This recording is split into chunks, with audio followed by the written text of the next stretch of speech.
One of them randomly turned to me and said, "The color of your skin makes you want to vomit." And the other one sort of did this and, put his hand up to his mouth and made some like vomiting, retching noises. And all I remember thinking at the time was like, oh my God, this is terrible. Like, I've clearly made these people feel so unwell, and so terrible that they feel they need to say this. I feel awful. And I was panicking, right? We are represented. We are represented. We are represented. Welcome to Represented, the podcast. I'm Aniki Shuru, racial equity coach for online business owners who want to be intentionally inclusive by building a business that is racially equitable. I created this podcast to normalize a conversation around racial inclusion so that fear is no longer the barrier that gets in the way of doing this work. This isn't about perfection, it's about progress. Whether you're taking your first steps or you're well-versed in the journey towards racial equity, this space is for you. So welcome home, friend. Let's get started. From coast to coast, around the globe, we are represented. We are represented. We are represented.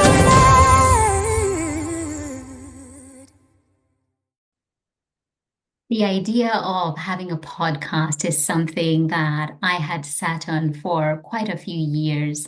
And one of the things that kind of got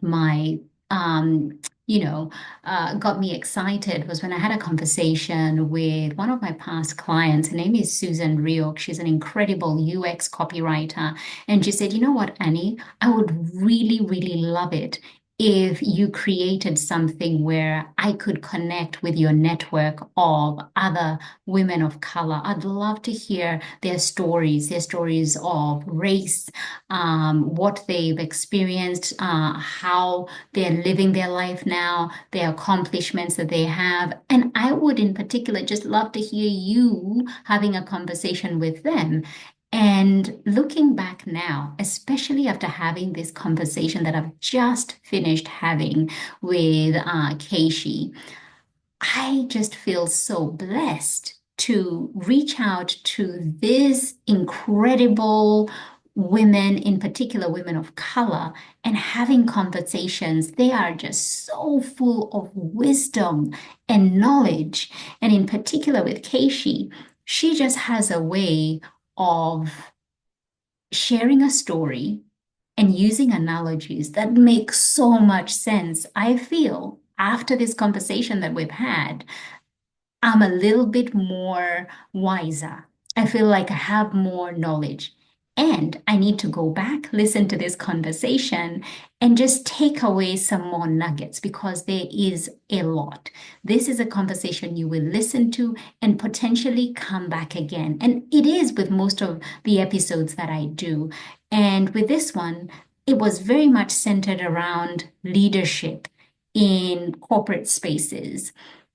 Now, don't turn away because I know you're probably an online business owner and you're going like, "Oh, this one doesn't have anything to do with me." It does, because it's talking about how we can take the concept or the whole idea of diversity, equity, and inclusion and make it such that we are living it. And it's not just something that is separate. How can we have more impact? How can we take action? And it is hearing this work over and over again and hearing it from different people that it begins to sink in. And so let me share a little bit about who Khayshie is, and then over to our conversation. Khayshie Tilak Ramesh is an award-winning advocate, lawyer, and educator, redefining workplaces as powerful sites for social change. With a decade of leadership across government, legal, and community sectors, Khayshie brings lived experience and strategic insight to drive systemic and behavioral change. As the former Multicultural Youth Commissioner of Victoria and a global representative for Australia's gender equality priorities at the United Nations, Khayshie is a sought-after thought leader, speaker, and commentator in diversity, equity, and inclusion. Known for making the invisible visible, she inspires change by connecting hearts, minds, and systems. Khayshie is the founder of her own consultancy where she partners with impact-minded organizations to embed inclusive mindsets, cultures, and practices. Khayshie also serves as Vice President and Deputy Chair of YWCA Australia and as non-executive director for both the Iceberg Foundation and the Gender Equity Victoria. Without further ado, here is Khayshie. Hey, hey, welcome back to another episode of Represented Podcast. I have a very special guest with me today. Khayshie, welcome. Thank you so much for having me. Excited. Now, we've already caught up. We had a conversation yesterday and we just unpacked so many things. This was a conversation that was supposed to take half an hour at the most, but we were pushing to an hour, I think, or even over, because we just had so much to share with one another.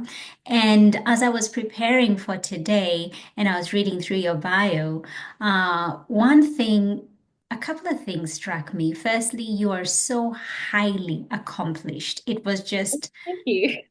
thing after thing after thing. I was like, wow, she is so highly accomplished. And I especially loved the bit in your bio that says, that you're known for making the invisible visible, that you inspire change by connecting hearts, minds, and systems. And I thought that might be a good place for us to begin. How do you make the invisible visible, and what is it that it is in reference to? Yeah, great question. I love that this automatically just moves straight into the depths of it. And yeah, I agree. I feel like our conversation yesterday was one where we had to consciously cut ourselves off to make sure Yeah. it was content for the podcast, which is always nice. Mhm. Um, yeah, I feel like, reflecting on my journey and thank you for for saying all those very lovely things. I've always kind of struggled when it comes to describing what I do. I think that's why I landed on something Yeah. quite broad. But I realized that, throughout my career, I've been in, that legal space, I've been in the conflict resolution space, I've been in government, community, all these different places. And it almost feels like in the beginning, I used to think that I was quite fickle because often you get people being like, Keishi, just pick one, like pick a career or like pick a job. But I'd often find that I'd gravitate towards these positions that had almost a similar element when you look back. I feel like everything makes sense when you look back, but you Mm, don't quite understand it at the time. yeah. And I realized that all of these roles that I was gravitating towards were all about bridging understanding. So, how do we take these really big, complex systems? So, say, for example, the legal system, and how do we explain that to somebody who's going through potentially the worst day of their life? So I've often been, say, in like a duty lawyering situation when I was volunteering at uni, where I'd work with a lot of women predominantly who were facing family violence. And you'd get these, these big lawyers, and they were so intimidating, but lovely, lovely people. But for someone on their first day in court, quite intimidating, where, they had all this knowledge, they were so book smart, so well studied, but they just couldn't understand that the way they were explaining things was quite overwhelming for somebody who's new to this concept, right? So you'd have these lawyers who, like, they have quite a big frame, they're standing in the only exit, the only door, and they're talking to this woman who's experienced violence, saying, hey, you need to make a decision because, we're seeing multiple clients, you need to say something. And then I would sit there as a student, and, originally I used to have a lot of imposter syndrome around doing law because it was never something I wanted to do. But it was only in those moments where I realized that it was more important that I understood how to explain something to someone and meet them where they were, that was more important than actually knowing, every single piece around the legal content. And I think that sort of realization and working in those sort of community spaces gave me a real passion for how do we make these really big, complex systems that we're all bound by, which I found wild that, we're so bound by these laws, but a lot of us don't understand them. How do we translate some of these really big things into digestible and accessible parts so that people can begin to come along that journey? Absolutely. I couldn't agree more, especially when it comes to anything to do with law. I think people hear law and they're just like, okay, I'm not speaking. I'm gonna let somebody who is well trained in this area, who is qualified to explain it to me in terms and language that I can understand. And so there is an openness and a way in which how that the way it's written, the way your bio is written, that allows people to take a step closer to you and feel like they will be held. There's a safety to it. And it's not often that I read bios that you feel that, but with yours, there was a safety element that came into that, which brings me to the next thing, which was as I've been just doing more understanding of your work and what you do and the incredible difference that you're making. What stood out for me, Keishi, is the fact that leadership is something that has been it's followed you everywhere, whether you were in uni, you've been awarded, best student. You've just had award after award. You are in a number of very, I guess, decision-making roles as well with different organizations. Is it something that you set out to do deliberately in terms of being in leadership and the excellence that you operate under? Growing up as a kid, was it something you saw maybe from your parents or relatives or close family friends? What is it that got you to this point where it's just leadership roles and influence and decision making? That's a great question. I feel like you're gonna have to put like a filter so I'm not blushing as much on the camera. No, fantastic question, and probably one that I haven't answered in a while. I think that leadership to me was something that I didn't really set out for, I think, in the outset. In terms of my background, like I grew up in a regional area of Bendigo and I adore my hometown. It's a fantastic place with very lovely people. And I think growing up, one thing that I did notice, and I only really, I think, came to terms to a bit later in life, was the lack of cultural diversity that was visible at the time, right? So I had many friends, all very lovely people, but very few who could relate to the same experiences that I was having. Yeah. And while there were some fantastic opportunities, the amount of, I guess, leadership who was visibly culturally diverse was quite scarce. There were some here and there, predominantly men, actually, at the time. Yeah. Not very many young women, not very many young women of color, not very many young women of color with a regional context. So I did find that I was sitting at what I now know is, this concept of intersectionality, but I Yeah. was sitting at this sort of intersection of so many different identities where, from a leadership perspective, I didn't often see people who looked like me in leadership, but more so importantly than looked like me, people who could represent the perspectives and I guess the understandings and experiences that I'd had at the time. So what's quite ironic about the leadership side is that from a young age, I find that, a lot of South Asian families push really hard. My parents, they push to an extent. I feel like they often made peace with, pushing not the way that I'll respond. My sister responded very well to that. I did not respond that well. She's a doctor now, go figure. So in terms of, our upbringing, I found that, my parents, when I moved into leadership in a lot of these roles early on, I often had the opposite experience where they would say, like, are you sure you want to do this? Because we've been told to keep our heads down. The Hmm. way to make it is to assimilate and to not stand out. Don't say things that are controversial or don't say things that might put people off. Because for so long, being seen as ordinary or being seen as one of the group is a safety mechanism. Yes. That's how we survive. So I think there was a period, especially when I took on the role as Multicultural Youth Commissioner, this was a place where I was speaking at a lot of events and I adored it. I think it's one of my favorite roles I've had, in my life thus far. But I remember there was a multi-faith conference that I was going to speak at, and I was speaking from the experience of not having a like designated faith. Like I've been to Catholic primary schools, I've been to Christian high schools, I've been raised in a Hindu household. But myself, I think my faith is a lot broader of, not prescribing to one thing, but more having general faith, I guess. But Mhm. sitting on an interfaith panel where there are other people who have quite strong relationships with their faith background, it's probably a bit of a different perspective to come from this idea of being quite secular. And I remember this conversation with mum where she was like, "Are you sure you want to do this? Like, Mhm. are you sure it would be easier to just say that you're Hindu and just, go about it in that way?" And I was sort of like, no, no, no, I think it's important that we talk about, being at the cross section because there's a lot of people I've met who are at a similar place. So I Mhm. think from a leadership journey, my family has been my number one support. Now they support me in absolutely everything. They always had. It was just this kind of discomfort with being seen as different or Yeah. putting yourself out there and this fear of, of course you're worried about what's going to happen to your kids. If they say something or if it's taken the wrong way or if, visibility means a higher likelihood of being targeted or Mhm. being torn down. And we have such a culture in Australia with this tall poppy syndrome of we don't want people to, get too high or stand out too much because it makes them unrelatable. And, when that happens, it's all over.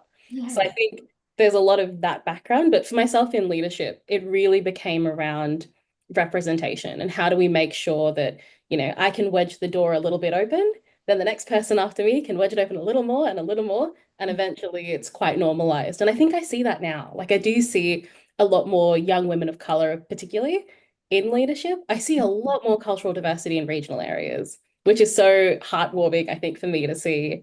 Not saying that I had a bad upbringing by any means, more that I could never imagine the upbringing that some of these kids are having now, where all of these concepts around inclusion and diversity are really welcomed and they're named. I think before it was under this banner of unity and multiculturalism.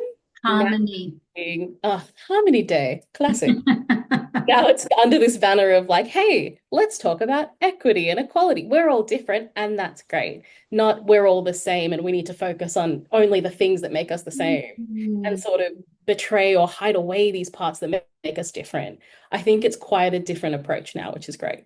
There's been such a huge shift for sure. And I was reading a post that you shared about, I Mm. think it would be 3 years ago, when you Wow, shared you went right about, back through the archives. I was in there, I was in there. Research. And the opening sentence just got me. And first of all, it was the picture of little Keishi, Oh, beautiful, dressed up. You can tell she was like in the middle of a dance or something, just they're beautiful. holding two wooden spoons like this. Mhm. I It think was I know the one. just, it just made me happy to see you in Oh. that, that version of you. And then it was the opening sentence that then got me because it was really the opposite of the Mm. photo. And it said, and I quote, "The color of your skin makes me want to vomit." And it it just stopped me. And I was like, I have to read the rest of this story. And so take me back to that moment in time when little Keishi experienced what I think was racism for the first time. Mm. Yeah, happy to. I think I find that often for a lot of my stories, and I do believe in this larger concept of, you know, we're consistently learning and unlearning what has happened to us, what is happening to us, and what will happen to us, right? So I think that for some of these stories that I share on LinkedIn, the reason I share them is because I want people to gain awareness. And I see myself as, I guess, an educator in some of the experiences I've had of if someone can read this and relate to this, my Mhm. job's kind of done. And, the experience wasn't in vain, but it might prevent something similar from happening, right? So I think with that one, that's one of those experiences where at the time, it actually didn't impact me that much because Mhm. I was really small. Like I think in the context of this story, I think I was about year two or year three. Like I was real little. Yeah. It's only through looking back and getting more involved in multiculturalism and diversity, equity, inclusion that you sort of remember some of these experiences and you're like, oh, that happened. Here's what happened. That wasn't great. And here's how it's shaped me in a way that I probably didn't realize at the time. Yeah.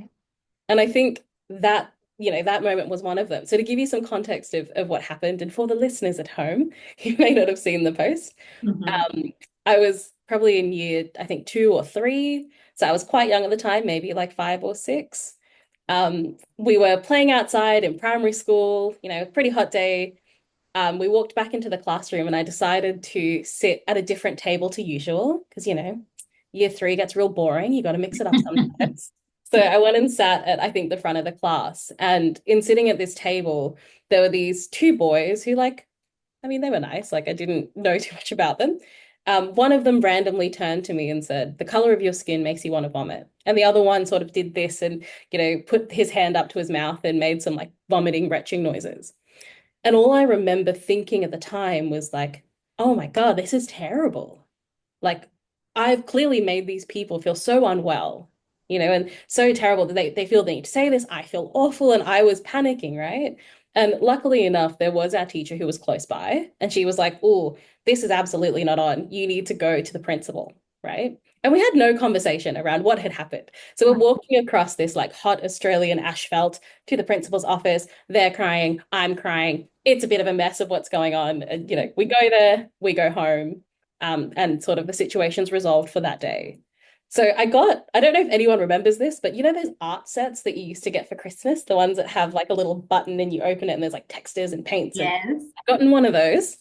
And I decided that, I need to make these kids a card to say that I'm sorry. So I drew this like red fire engine thing. Mum tells this story better than I do because she remembers it more.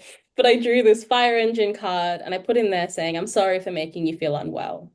And I took it to school the next day and I gave it to these boys.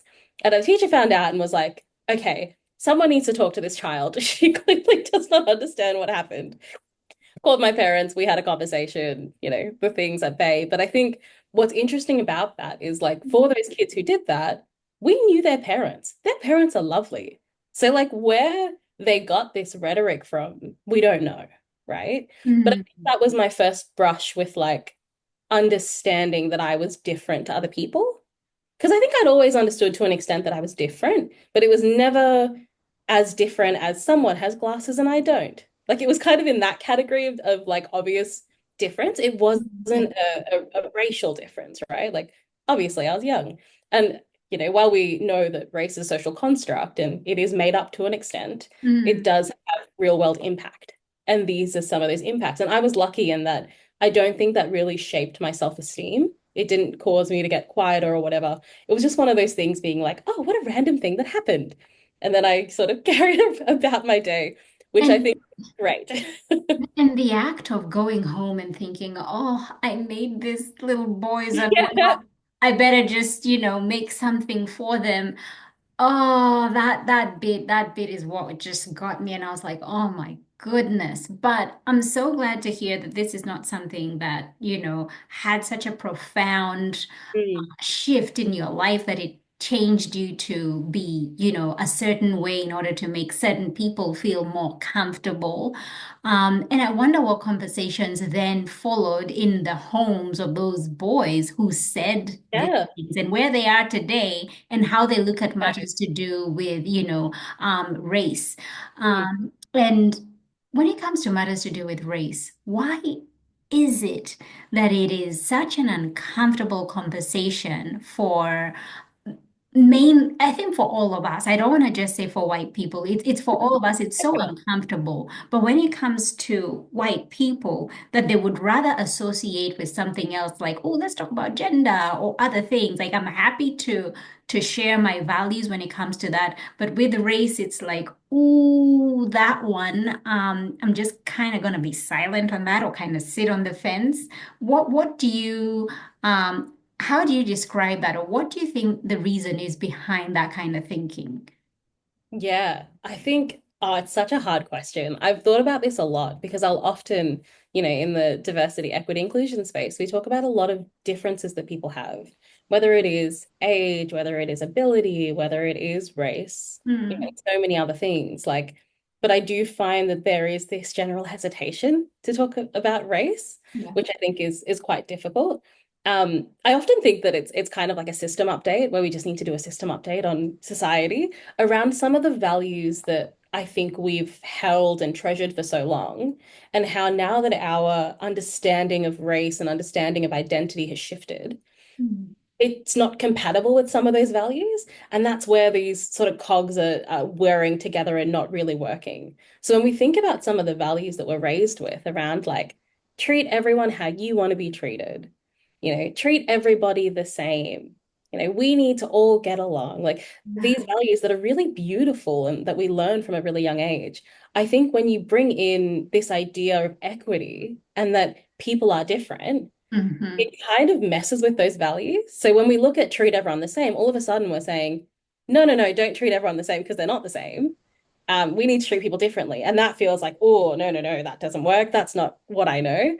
Or if we look at something like, you need to treat people how you want to be treated, Yes. how you want to be treated is kind of immaterial sometimes because you don't have the same experience or the same identity as this other person. So I do think that we're at a values crisis in some ways of we've been taught one thing, but now things have moved on and there's something that's not quite crunching together. And I do think also there's this this value of not making a fuss or like, try and don't get into anything like complex, don't make it a big thing. So where we do disagree, we tend to move away from topics where there is disagreement or, race feels uncomfortable, so don't talk about it. Like that willingness to sit in conflict or sit in discomfort is really difficult to grapple with as well. And Yeah. especially because, there's so many people who can't relate to the idea of race. Like I'll often talk about it around like, it's a silly example, but if you ask a fish what water is, they'll be like, I don't know. What do you mean? And it's because they live in it, right? Like this is a system that we live in. And we're not actually Mm. trained to look at the system itself. We're just trained to operate within the systems. I love that. So race is one of those constructs. That is such a good analogy. And there's also that, as you were saying, the information is can be a little bit misleading. You Mm. know, don't see color. You know, we're all the Yeah, same. be And then colorblind. see Yeah. color, you need Yeah, to yeah. see me, and I am different. Okay, I see you, but we're not supposed to treat you differently because of your color. So it becomes very mixed messaging. And I think for us as educators or for us as people of color, we know it for what it is. We know race for what it is, and it's not something that we are uh, shy away from. It's a lived experience. We experience it every day of our lives being different, particularly in predominantly occupying spaces where you are the only one.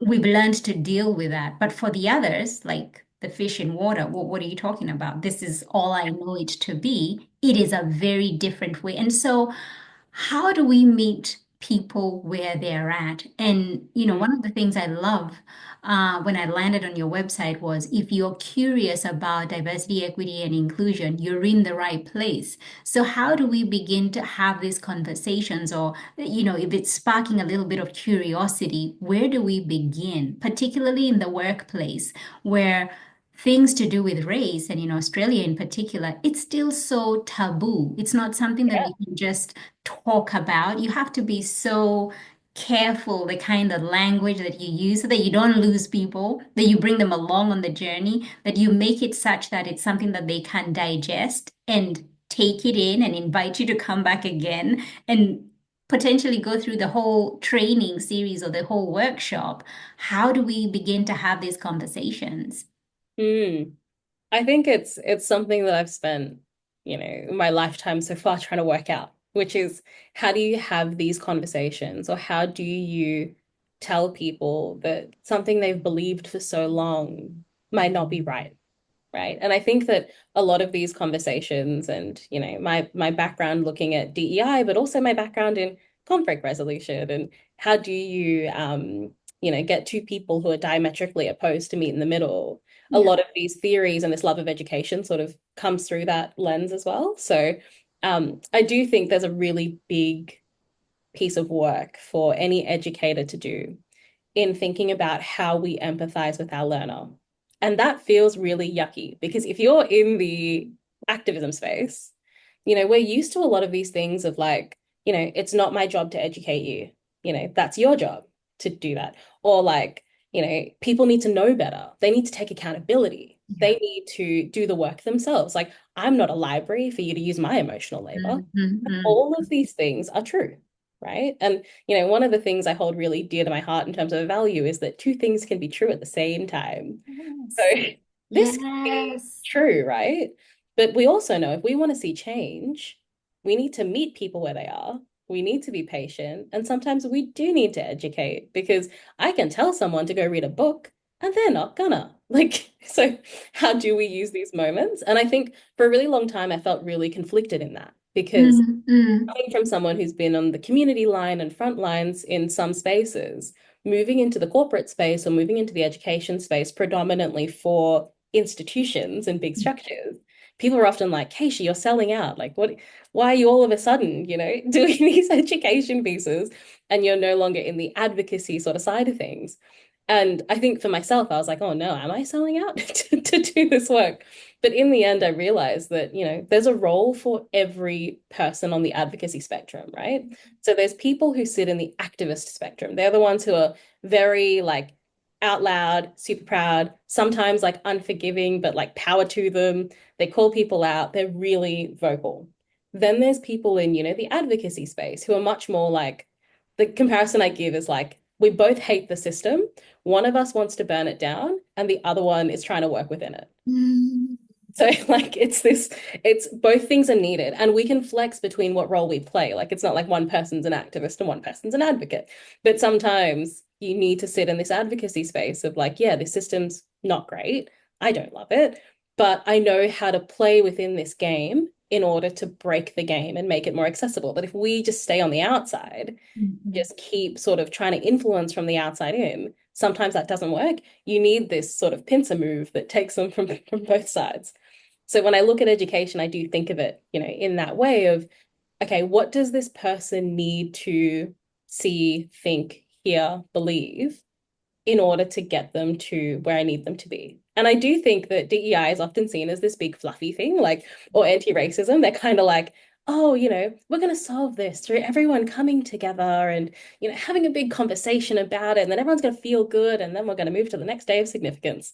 Like it sits at this sort of tokenistic level. But I often say that, DEI is not too dissimilar from change management of anything. Like if budgets were all mm, of a sudden terrible, you wouldn't sit around and hold hands and have a conversation and how budgets need to change and then be like, all right, we'll talk about that next money day and do nothing about it. You need to apply change management principles, right? And how do we educate in the framework of change management?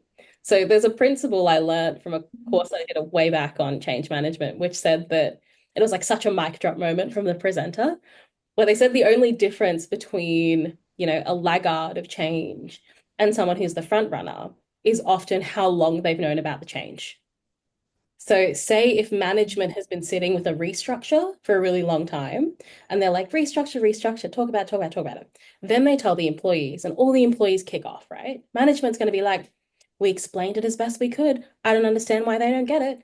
But they've been sitting with this knowledge of the restructure for like 6 months to a year, right? But the employees have only just found out about it. And while that seems like a really rudimentary example, it's the same thing for DEI. So we've lived with this forever. We know about race, or like we know this language. This is our bread and butter as practitioners, is to yes. know these concepts. It's so obvious. But for some people in the room, this is the first they've ever heard of it, or the Mm, first they've ever engaged with it. And I do think there is merit in giving people grace in that, because I do think about this concept of like within learning theories, they talk about like the zone of comfort or like the zone of discomfort. So the aim is how do we get to a place where people are challenged, but they're not overwhelmed? So they're challenged enough to pay attention and not be like, I know all this stuff, this is really basic, but they're not overwhelmed by like, oh my God, everything's terrible and I'm a terrible person, at that stage. So how do we, I guess, mindfully operate as practitioners to sit in there? And I also think that everyone has a bandwidth for change. So if you look at feedback, for example, like if your boss says to you, like, hey, Annie, I have some feedback for you. You need to improve in this area. You'd be like, yeah, thanks, boss. That sounds good. But if all of a sudden I'm like, you've been writing reports wrong your entire life, mm. and everyone has been harmed by the way that you've been writing reports. And here's all the things that you need to be doing to change, and you need to do better, and you need to take accountability, and all that. You might be like, holy crap. Ugh, what do I do with this now? I'm a terrible person, and this zone of overwhelm. So I think it is difficult because there's a place where DEI practitioners need to oscillate between holding people accountable and not letting people sort of be like, oh, that's not my problem, but also not pushing them into this state of overwhelm. Mhm. We've sat with this for a really long time, but they might be learning something new. I feel like it's a very difficult sort of place to land, I guess. But And this is what makes or breaks a good educator, you know. This is where you've got to know your audience. You've got to know the sure. people that you are presenting to. You've got to know what their needs are. You've also got to know where they are on their journey. Yeah. And for a lot of people, they're at the beginning. For a lot of people, they don't even see what the issue is in the way that we see the issue being. And Yeah. so it takes an art, a balance, and really just being informed about them in order to bring them on the journey. You cannot just take a particular, I love how you defined activism and advocacy. Mm, Gosh, that was so beautiful because sometimes we just take on activism and we bring that into our work mm. and the message is just not hitting home, or you are just, people are feeling so overwhelmed. They don't know where to begin. It's too hard.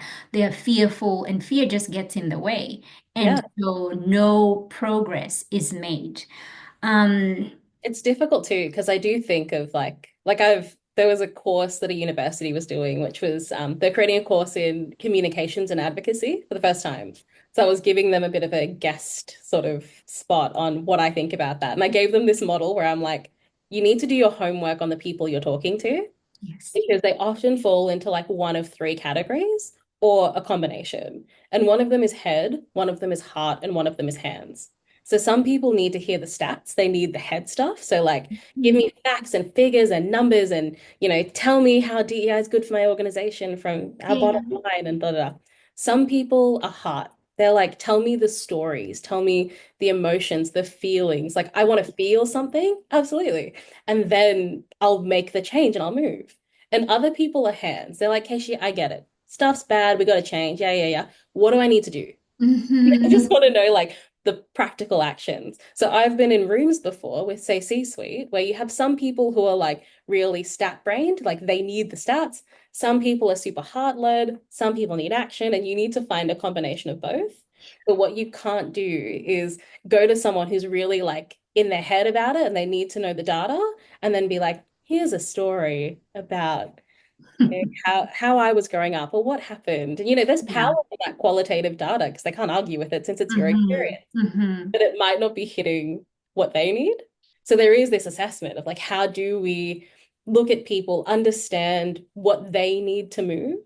And then, of course, there's like little things around like, my hot tips are like, make sure that you explain to people that you're not going to solve 30 years of socialization Yes. in an hour. Like set expectations that, you're not to be blamed. Don't sit in a place of shame for too long around a system that you might have been perpetuating that you didn't know. But Mm. also, like, take responsibility for it, but don't sit there because all of us have had to learn or unlearn a system at some point in our life, Yeah. continual. And then that gets people past this block of, oh my God, Annie's telling me I'm a terrible person. Okay, she's telling me I'm a terrible person. What do I do now? Mm. It just gives them that grace to be like, we are all imperfect people in an imperfect world. These systems were not often built by you, and the people who built them, like any system we build in our own image. So Mm. if they didn't experience some of these blocks that someone else is experiencing, they might have built a system that doesn't account for them. Some people in history did that purposely. Other people were just operating from the only frame of reference they knew, which is their own. And now we have this responsibility to identify it and potentially deconstruct some of those systems. Mm. You know, I feel like it's really about taking people on a journey 100%. because as you've defined, the head, the heart, the hands, I feel like it's such a combination, as you've said. Mm. And because I think people hear the stories and a lot of them get so heartbroken, they're crying, there's Yeah, guilt, there's like, oh my goodness, this is so many emotions. And then they're like, okay, tell me what to do, tell me what to do. And the tell me what to do, sometimes in my experience, what I've seen, it's like, I don't want to hear about it anymore. Just tell Yeah. me what to do to make it How do I better. get out of this? Yeah. Yeah, to make it better. What can we do? How do we fix this? And Yeah. obviously, we cannot fix this lifetime of an issue. Um, it takes time. And I feel like sometimes those actions do this. Sometimes you need to sit Mm, that head data that has been shared. You need to sit in the heart of the matter in terms of those stories before we can move forward into the action, because the action will mean nothing if you yourself haven't done the work of feeling, of experience, and taking the steps to do better. Because a lot of times the tell me what to do is so that I can correct what others are doing wrong. 100%. You But know? also, it doesn't create any sustainability. Like, and I think this is where a lot of the times we go wrong is we teach people rote facts. We don't teach them how to think. So I often say, like, if we can teach people the mindset, like our actions spring from our thoughts, it springs from what we think. If we can impact people at that level, the actions will spit out in a way that is in line. But if we only tell people like, do say this, don't say this, do this, don't do that, they're not going to actually learn how to build that muscle of inclusive thinking or like what are those mindsets we need to think and act inclusively. They'll Mm. just be like, okay, I'm going to go through this checklist that Keishi gave me and I'm going to tick it all off. And then that's my DEI done, you know? And we kind of feel good. I'm a good person because Absolutely. we all want to feel good, right? We all want to feel like we are good people. And so what am I doing? Let me look at this checklist. Oh, okay, I'm that, I'm that, I'm that. Maybe I need to work a little bit on this. Like you're gauging yourself. And a lot of this is more through life, how you're living it. The values are part of your who you are as a human being. It's not a to-do list. It's more of something that you embody when it comes to inclusive practices. Yeah. And as you're talking about C-suite, I'm wondering what are the things that leaders are getting wrong about DEI? Because when you look back 5 years ago, the murder of George Floyd brought so much awareness globally, not just in the United States, but globally. But as the years have gone by, the interest has sort of, died down. Roles that had been put out for, DEI positions in organizations have just been kind of moved along, no longer needed. We can now operate independently of these roles. What do you think leaders are getting wrong about DEI? Yeah. Great question, especially in, today's political climate. Yes. I do think that we're very reactive in the way that we do things, right? So a lot of like George Floyd's murder happened, BLM started, and we're so quick to exactly what we talked about, I guess, just before around we want to do something so Yeah. that we don't feel guilty. Not Mm-hmm. necessarily doing the right thing, it's doing something, right? And I think that was a really trying time for people in DEI because at that point you want to capitalize on organizations who have this goodwill all of a sudden. And you're like, cool, here's what you need to do. But then you had organizations who stopped there and said, cool, I've ticked it off. I don't need to do anything else. Yeah. And there's such danger, I think, in rote application of processes. Like we do Mhm. this copy and paste exercise between organizations of like, oh, this big organization published their DEI action plan. It had all of these actions. I'm just going to copy paste that into my organization and Right. it's going to work.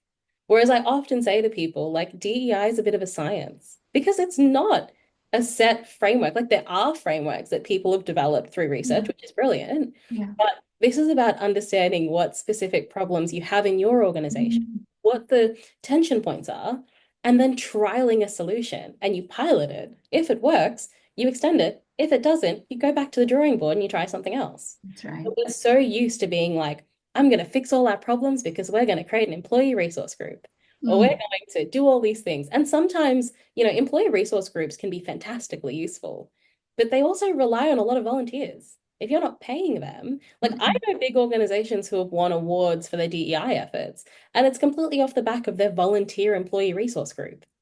where I'm like, isn't it weird that we're getting the very people who are marginalized to do the work to unmarginalize ourselves, and then the organization gets the award? Like it's a bit weird, right? Like if you're paying them and they're being recognized, and that's a different story, and they want to do it. But I think it's we just copy paste this solution, and sometimes we don't take a minute to be like, are we still, going along that same path that we set out to go on, or are we just Mhm. sort of copying and pasting things across? That is so powerful. Let's just pause there for a moment. We're getting the marginalized people to unmarginalize themselves, and they're not getting compensated for that because this is a voluntary role.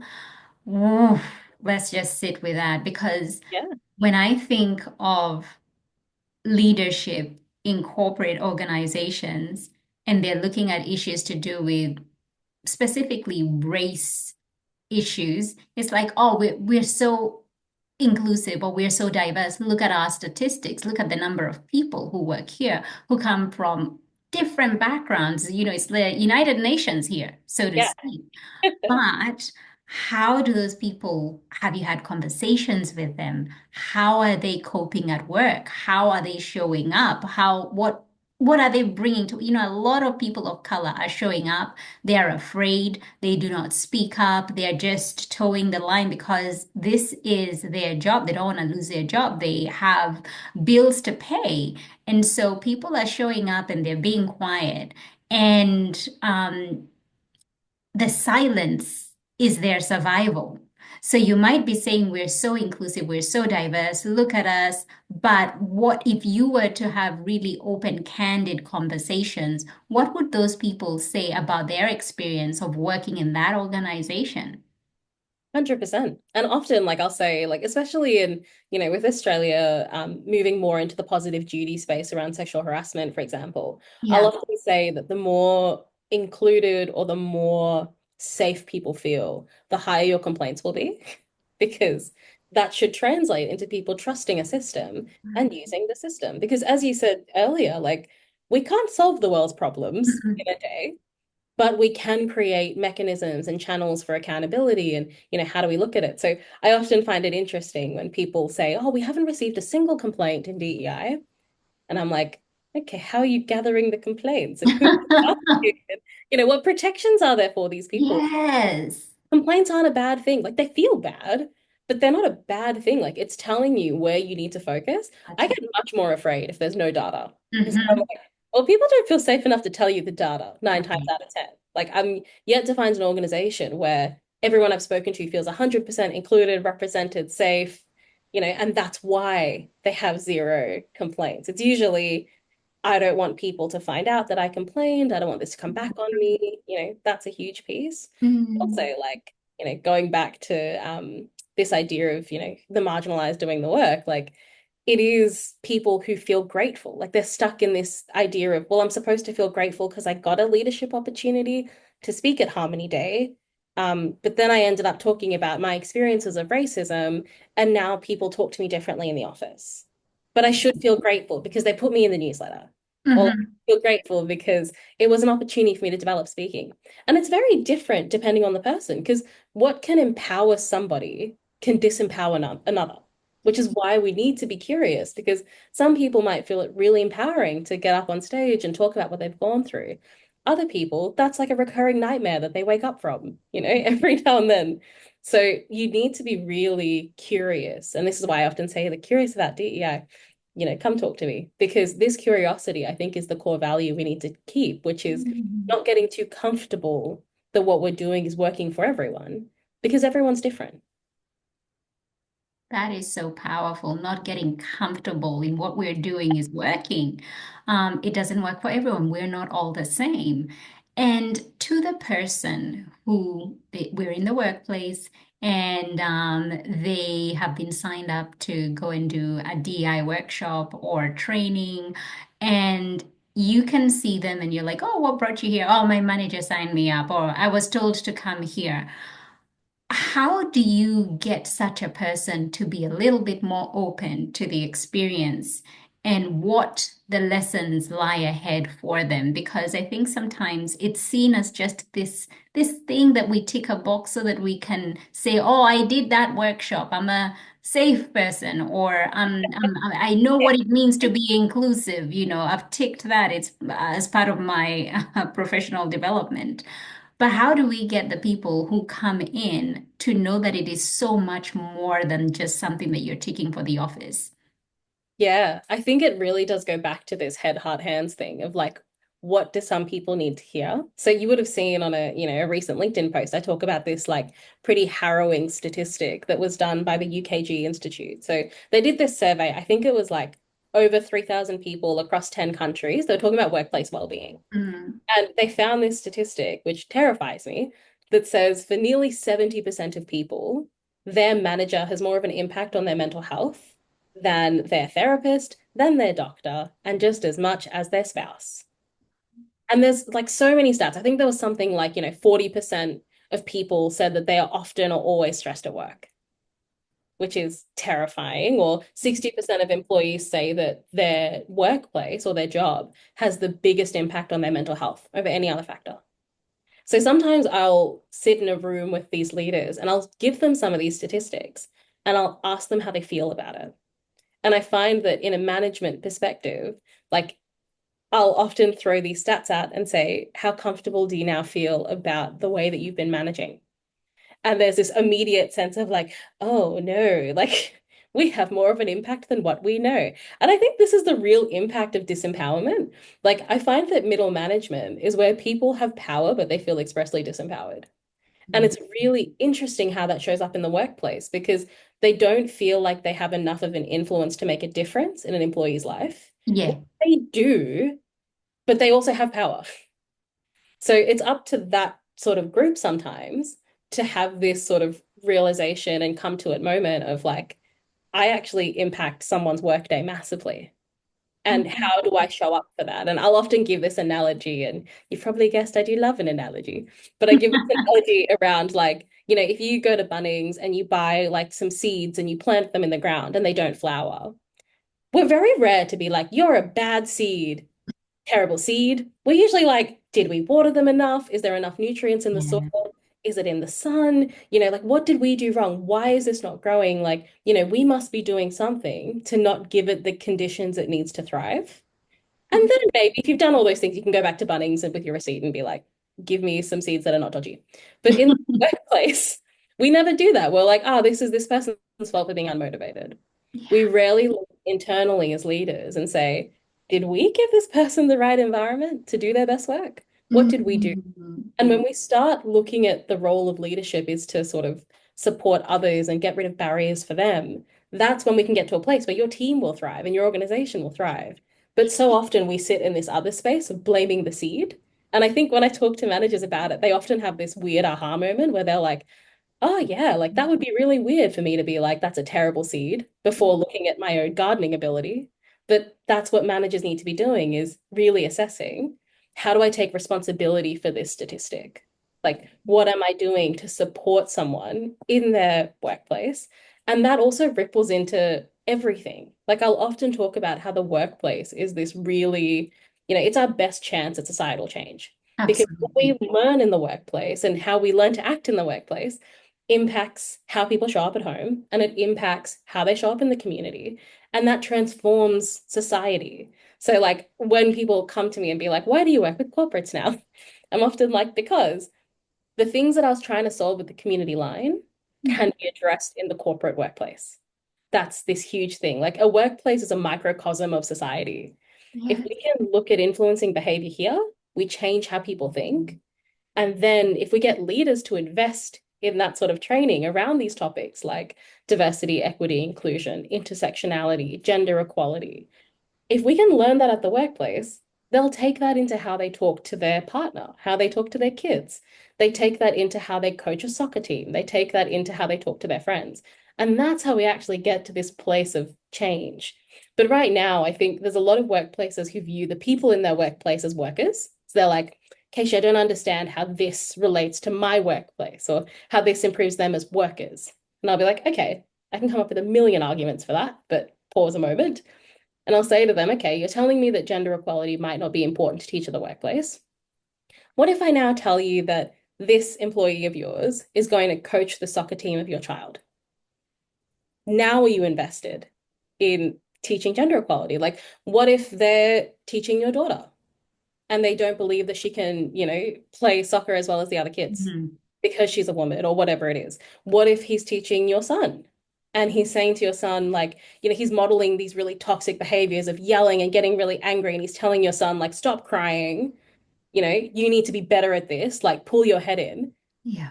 Do you think then it's important to talk about gender equality? And Mm. you'll often see this shift where people realize that the people in their workplace are the same people in their communities and the same people in society.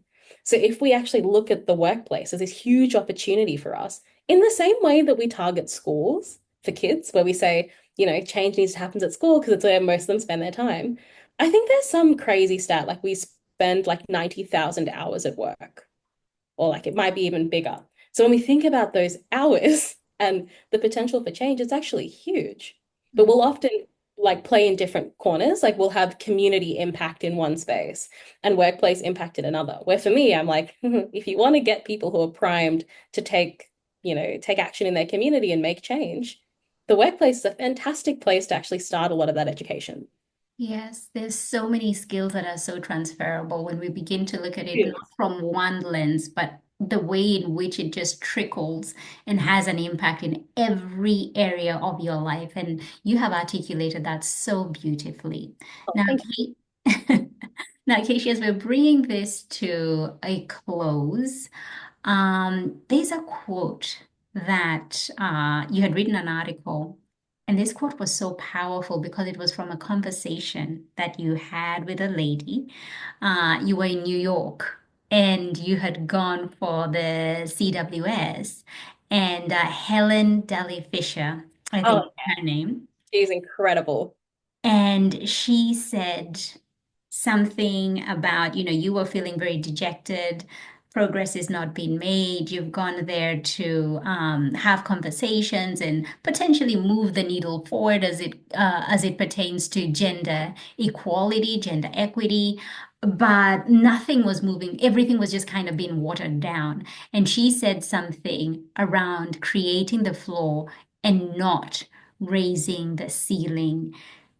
And it was such an aha moment when I read that, because as we do this work of DEI, it's often like we're not doing enough, not enough is happening, not enough inclusive language, not enough is being helping us move forward. Mm, I just love this analogy. And even when it comes to like International Women's Day, and we're like, oh, we're still so far away, but yeah. if we just take a moment to look at how far we've come, and this was one of your takeaways that you said, and I quote, but it's just as important to take the time to look at the floor beneath us and consider how we can preserve it to ensure we don't regress and that we have a consistent flow globally. That just took me out. I'm so glad you enjoyed it. It was definitely like a big learning. And, for those of you listening, CSW is this big forum that happens at the United Nations every year. So it stands for Commission on the Status of Women. And it is the one time, which is 2 weeks in the year, that the UN comes together to talk about gender equality. So there was this big document. This is the Cliff Notes version of this conference, but there's a big document that was called the Beijing Declaration, which was about what multiple countries are agreeing to when it comes to gender equality. And then every year there's a theme of like gender equality and tech, or like gender equality and poverty, where we'll discuss a theme every year and see how are we stacking up to what we agreed to 30 years ago.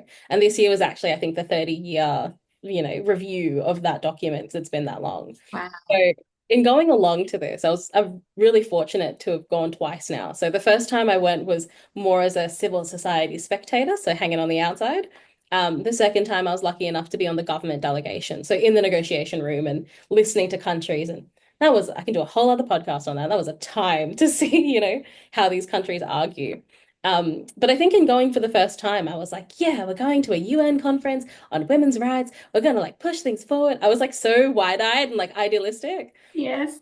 The way this works is that the point of this conference is that you create this thing at the end called the agreed conclusions, which is a laundry list of what all of the countries are going to agree to going forward about this topic, right? The tricky part is that this is a document by consensus. So every country has to agree. And you can imagine there are some countries who probably don't want gender equality to progress as much.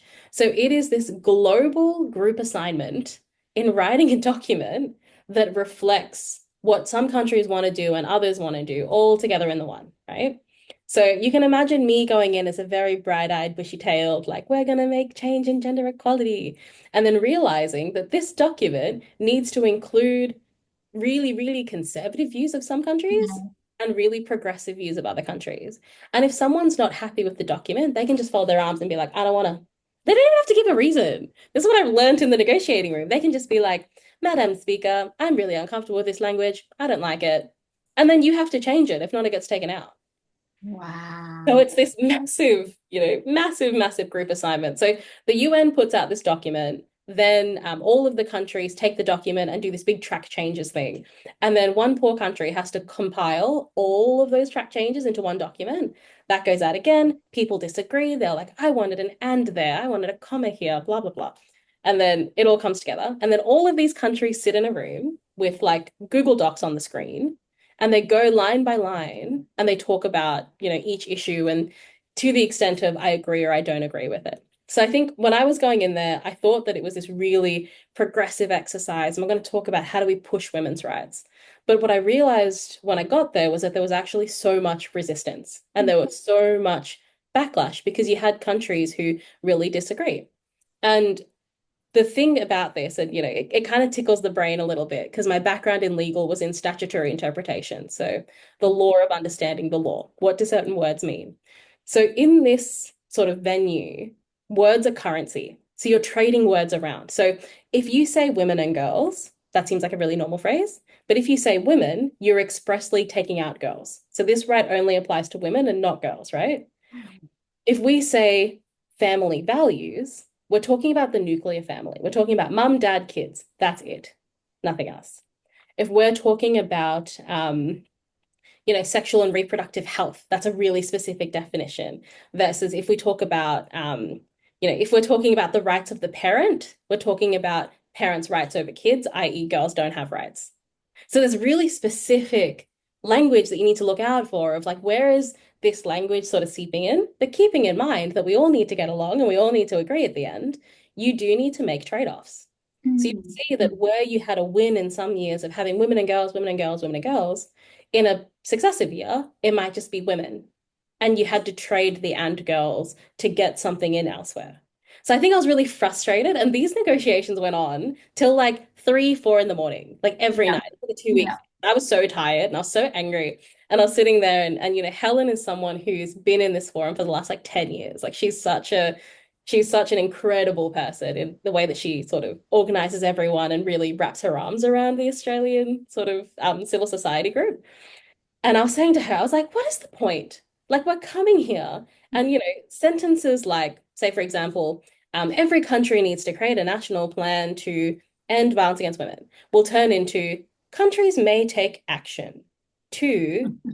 support, like, it'll turn into this like vague, diluted thing. So I was really frustrated and a bit naive. And I was like, Helen, what's the point of this? Like, I was like, I don't understand why we're doing this. Like, we're better off just not coming. Like, what is the point of having an agreement if the agreement's going to be so diluted that we never make progress? And I knew that she kind of looked at me with this like knowing glint in her eye, being like, I know exactly what you feel because I've been through this feeling.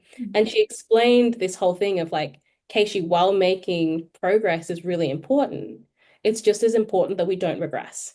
And if we don't turn up, there's no one to actually argue against Yes. progression of a lot of these things. So it feels pointless and it feels hard and like we're not making progress. But so long as the floor isn't slipping and we're not losing ground, that's actually a really positive outcome. And I was like, but then what's the point if we just do that every year? And then she sort of explained very lovingly that, the more that we come here and we say these things year after year after year, all we can do is hope that one year the tide will change. Like one year, they've heard it so much that it's a little bit more normalized than the previous year, and finally the tide turns. But Mhm. that hope is really important for activism and for advocacy, because if we lose that, then, the whole thing's going to fall apart. So sometimes it is more important and super important in so many spaces to look at the floor that we're holding and recognize that even keeping people there is just as important as sort of like pushing them forward. And I think the best thing was when I went the second year, I was talking, there was a really fantastic group called Global Voices who send like young policy scholars every year. So like usually a young group of women to come in, sort of observe CSW.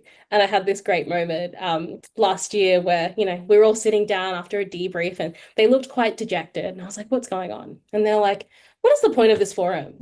I'm here to observe policy solutions and everyone's just talking and nothing's happening and they're not making progress and what's the point if things are diluted. And I got to have that moment of the glint in my eye being like, let me tell you about how important it is to hold the floor Mhm. and sort of pass on Wow. this advice being like, this is what we're here for is every year we have to come here hoping that every time we hit against this wall one day it's going to fall over, but if we never hit it again it's never going to. So that's that hope that we need to keep alive. And I think it's such an important message to all of us as we do this work of inclusion, of equity. We just need to stay consistent because at some point, there will be progress. And it's all about the turning up, the showing up, because if we don't show up, and that is through talking about this, through educating ourselves, through being more aware, we can't just sit on the sidelines. When we begin to take action, with time, something will happen. There will be change, there will be progress. And I was, thinking about how you mentioned growing up in a regional town, Bendigo, not having much representation, but then going back home very recently, and I think it was a Easter parade, and just Yeah. seeing how much cultural diversity there was, and it felt like a full circle moment, and so that just to tie in with this whole, just keep showing up. Something's going to change. And I think that's a beautiful place for us to bring this conversation to a close. Keishi, there's a question that I often ask everyone who comes on this program, on this show, and you probably know it because you've been listening. If fear wasn't a factor, how do you think you would show up in your work? Mm, great question. I feel like I've listened to your podcast a lot and I did not consider that I'll be asked this question. Fatal flaw. I think for me, it would, we can sit in the D&I space for a really long time and we can name the systems that we're up against, I guess, in terms of like imposter syndrome and, having backlash, having resistance. But being able to intellectualize these things doesn't make it less scary. And I think I definitely feel that sometimes where, I'll try and write things in a way that takes into account everybody's point of view, or I'll try and, almost de-risk a lot of the things that I put out there or what I say, or I try and give a lot of context and a lot of grace and a lot of caveats to make sure that people truly understand what I mean. And I think, if fear wasn't a factor, I would probably be a bit less precious about doing that. Because I do think that, I have a really fantastic mentor who said to me that, like, Keishi, all your job is to say the message. Then, the baton hands over to someone else who needs to receive it.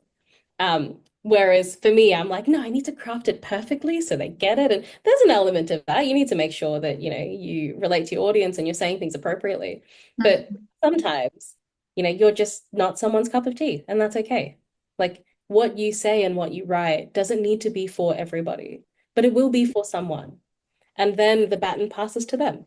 And she gave me the most loving and brutal call out that I've ever had in my life, where I wasn't posting on LinkedIn and she kept saying to me, you need to post. And I was like, "Ooh, I feel so cringe and yucky when I do it. I don't know, like it feels a bit self-serving. Eh." And then she was like, Keishi, would you consider yourself a generous person?